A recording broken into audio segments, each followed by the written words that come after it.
Hello everyone, আসসালামু আলাইকুম। আশা করি সকলে ভালো আছেন। Welcome to new blog.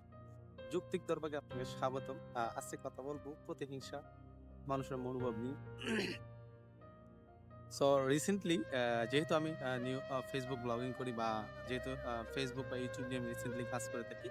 Recently আমি আমার খুব কাছের একটা ফ্রেন্ডকে মেসেজ করি যে, "দোস্ত আমরা যেহেতু আমাদের এলাকার বা আমাদের পাশাপাশি অনেকেই ব্লগ তৈরি করছি। সো তুমিও আসো আমরা একটা নতুন মেসেঞ্জার গ্রুপ খুলে রাখছি। সো যদি কারো কোনো সমস্যা হয় তাহলে আমরা সাথে সলভ করব।" সো সাডেনলি সে আমাকে কোয়েশ্চেন করে, "কেন? আমি কি নতুন? আমি ২০২১ সাল থেকে কাজ করি। বর্তমানে আমার ২১K ফলোয়ার আছে, সাবস্ক্রাইবার আছে YouTube এ। সো আমি কেন তোমাদের সাথে এড?" সো তখন এই মুহূর্তে আমি অনেকটা বিব্রত বোধ করি।